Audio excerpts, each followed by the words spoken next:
ఈ భారతదేశం ఏందనంటే సుదీర్ఘంగానే అసలు ఈ స్వాతంత్రం వచ్చినప్పుడు కొత్తగా వచ్చినప్పుడు అందరం ఏమనుకున్నాము అని అంటే అప్పుడు కూడా నమ్మబలికారు గాంధీ, నెహ్రూ, పటేలు. మేము బ్రిటిష్ వాడు రిజర్వేషన్లు ఇస్తుంటే మాకు స్వాతంత్రం వస్తే మా ప్రజలకు ఏం కావాలో మేము చూసుకుంటామని చెప్పారు. మీరు వెళ్ళిపోండి, మీరు బ్రిటిష్ వాళ్ళు బీసీలకు రిజర్వేషన్లు, ఎస్సీలకు రిజర్వేషన్లు, మహిళలకు రిజర్వేషన్లు, సిక్కులకు రిజర్వేషన్లు అందరికీ ఇస్తూ పోతుంటే భరించలేక మీరు చీలికలు తెస్తున్నారు అని చెప్పడం మొదలుపెట్టారు.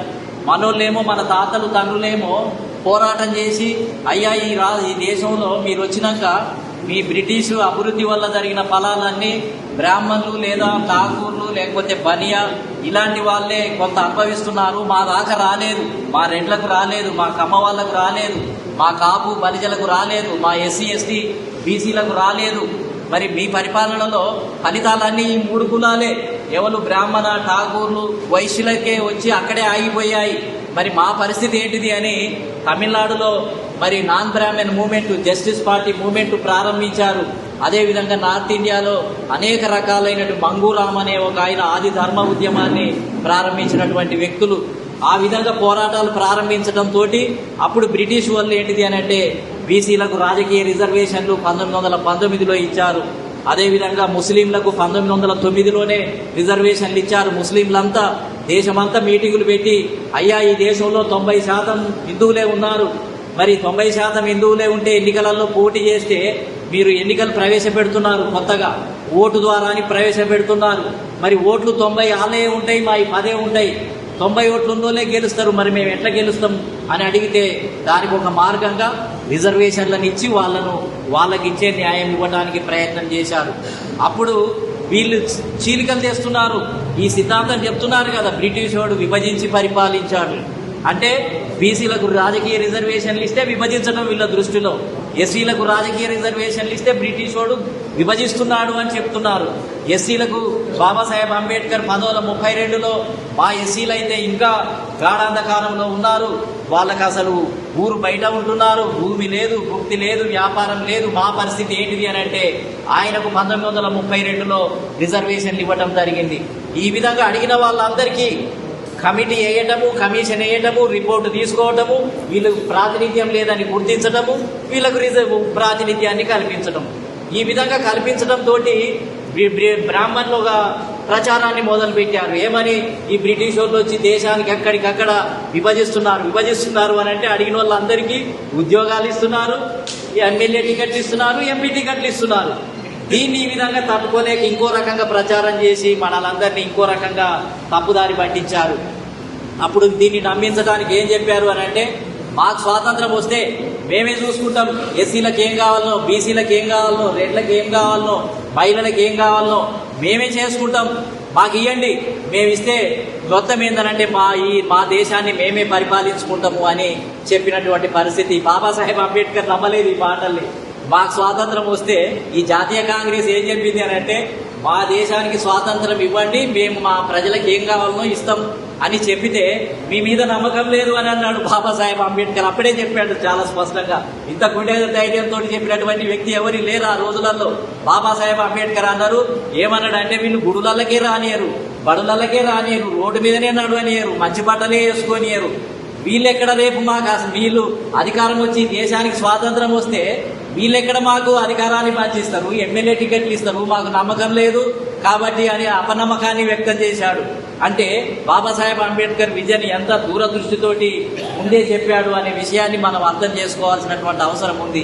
ఏం జరిగింది ఇప్పుడు 1947 వచ్చిన తర్వాత మా ప్రజలకు మేమే చేసుకుంటాము అని చెప్పిన జాతీయ కాంగ్రెస్ మన బీసీలకు ఏమైనా పంచి ఇచ్చిందా, ఎస్సీలకు ఏమైనా పంచి ఇచ్చిందా, లేకపోతే ముఖ్యమంత్రులను చేసిందా, తన పార్టీ ద్వారా ఏదైనా ఎస్సీని ప్రధానమంత్రి చేసిందా, తన జాతీయ కాంగ్రెస్ పార్టీ ద్వారా ఒక బీసీని ప్రధానమంత్రి చేసిందా, లేకపోతే రాష్ట్రాలలో వివిధ రాష్ట్రాలు ఉన్నాయి, రాష్ట్రాలకు ఏమైనా ముఖ్యమంత్రులను చేసిందా, లేకపోతే రాష్ట్రాలలో ఏమైనా బీసీలను ముఖ్యమంత్రి చేసిందా అని చూస్తే ఎక్కడ లేదు. నెహ్రూ గారు ప్రధానమంత్రి అయ్యి 15 సంవత్సరాల పాటు నార్త్ ఇండియా అంతా కూడా 2-3 కులాలకు స్వర్ణయుగం. వాళ్ళే ముఖ్యమంత్రులు, మిశ్రాలు వాళ్ళే, శుక్లాలు వారే, తివారీలు వాళ్ళే, త్రిపాఠీలు వాళ్ళే, మొత్తం ఏంటిది అని అంటే అన్ని వాళ్ళ పేర్లే. మొత్తం ఠాగూర్ల పేర్లు, బ్రాహ్మణ వర్గం పేర్లు, అదేవిధంగా వైశ్య వర్గం పేర్లే. మన బీసీలు ఎవరు లేరు అక్కడ. అంటే అంత స్వర్ణ యుగం, వాళ్ళదే రాజ్యం. ప్రధానమంత్రులాలే, ముఖ్యమంత్రులలో వాళ్ళే మెజారిటీ. అరా కొరగా ఒకటి దామోదరం సంజీవయ్య గారికి అరా కొరగా ఒకటి ఇచ్చిన కొద్ది రోజులకే మళ్ళీ పక్కకు కూసబెట్టినటువంటి పరిస్థితి. కామరాజ్ నాడార్ అనే వ్యక్తి గట్టి నాయకుడు కాబట్టి ఇందిరాగాంధీనే మొత్తం ఏంటంటే ప్రైమ్ మినిస్టర్ చేయడానికి పథకం కామరాజు ప్లాన్ అనేది ఉంది కాబట్టి ఆయన ఒక 6-7 ఏళ్ళు ముఖ్యమంత్రిగా ఉన్నటువంటి పరిస్థితి. అట్లా ఒకరిద్దరిని మినాయిస్తే ఇక మిగిలిన వాళ్ళంతా ఎవరు అంటే వేరే, ఇక్కడనేమో శూద్ర అగ్రకులాలు, అక్కడనేమో ఆర్య అగ్రకులాలు, కేంద్రములనేమో ఆర్య అగ్రకులాలు, రాష్ట్రాలలోనేమో శూద్ర అగ్రకులాలు. వీళ్ళ అధికారాన్ని పంచిస్తే ఇక బీసీలంతా కూడా, ఎస్సీలంతా, ఎస్టీలు, అదేవిధంగా ముస్లింలంతా కూడా మాకెప్పుడిస్తారని ఎదురు చూడాల్సినటువంటి పరిస్థితి ఏర్పడింది. అంటే ఈ దేశానికి స్వాతంత్రం వస్తే అందరికీ సమానంగా పంపిణీ చేస్తాము అని నమ్మబలికినటువంటి మాటలు అది మొత్తం ఏంటంటే కళ్ళబొల్లి మాటలుగా మారిపోయాయి. ఇంకా దానికి పోగా కొత్త రాజ్యాంగం రచించేటప్పుడు నెహ్రూ, పటేల్ వీళ్ళు ముఖ్యులు కొంతమంది అందులో చాలా కీలక పాత్ర పోషించి బాబాసాహెబ్ అంబేద్కర్ ఏమన్నాడు అని అంటే, ఆయన గాంధీ కాలంలో 1932లో సపరేట్ ఎలక్టరేట్ ఇచ్చారు ఎస్సీ సమాజానికి. ఇస్తే గాంధీ దానికి అడ్డుపడ్డాడు. ఆయన ప్రాణం పోతుందని ఏదో సర్దుబాటుతోటి మానవతా దృక్పథంతో రిజర్వేషన్లకు ఒప్పుకోవడం జరిగింది. మళ్ళీ 1932 తర్వాత మళ్ళీ బాబాసాహెబ్ అంబేద్కర్ మాకు నిజమైన అధికారం సపరేట్ ఎన్నికల విధానంలో ఉంటది, మాకు అదే కావాలని పోరాటం చేస్తూ వచ్చాడు. ఏది రాజ్యాంగంలోకి ఎంటర్ అయ్యేంత వరకు మాకు సపరేట్ ఎలక్టరేటే కావాలి, సపరేట్ సెటిల్మెంట్ కావాలి అని పోరాటం చేసినటువంటి వ్యక్తి. కానీ సపరేట్ గా కొత్త రాజ్యాంగంలో సపరేట్ ఎలక్టరేట్ ఇవ్వలేదు, సపరేట్ సెటిల్మెంట్ ఇవ్వలేదు. బీసీలకు ఉన్న రిజర్వేషన్లను తీసివేశారు. మద్రాస్ ప్రెసిడెన్సీలో బీసీలకు రిజర్వేషన్లు ఉంటే వాటిని తీసేశారు, అనేక రాష్ట్రాల్లో ఉంటే తీసివేశారు. అదేవిధంగా సిక్కులై తీసివేశారు. క్రిస్టియన్లు ఇప్పుడు మొత్తుకుంటున్నారు కదా, ఏది మా రిజర్వేషన్లు లేవు అని ఏదైతే అంటున్నారు కదా, కొత్త రాజ్యాంగాలనే తీసివేయడం జరిగింది. క్రిస్టియన్స్ ఏంటంటే ఇప్పటిదాకా అదో పేరు ఇదో పేరు చెప్పి ఏదో ఎవడు కంప్లైంట్ ఇవ్వకపోతే, ఎవడు కోర్టుకు పోకపోతే అదేదో ఎస్సీలలో ఉండుకుంటూనే క్రిస్టియన్స్ కూడా ఈ రిజర్వేషన్లు విద్యా ఉద్యోగ రంగాల్లో రిజర్వేషన్లు పొందుతూ రావడం జరిగింది. నిజానికి 1950 కొత్త రాజ్యాంగంలోనే క్రిస్టియన్లు తీసేసిండ్రు అఫీషియల్ గా. ఇది ఏంటి అని అంటే సంతకపోయే ఎస్సీలు కూడా అందులో ఉన్నారు కాబట్టి ఇది ఎవరు కంప్లైంట్ ఇవ్వలేదు కాబట్టి అది కొనసాగింది. బీసీసీ అని ఒకటి కొత్తది పెట్టారు రాష్ట్రాలలో, బీసీసీలో భాగంగా. కాబట్టి క్రిస్టియన్స్ కు నేను మొదటి నుంచి అదే ఉపన్యాసాలు చెప్తున్నాను.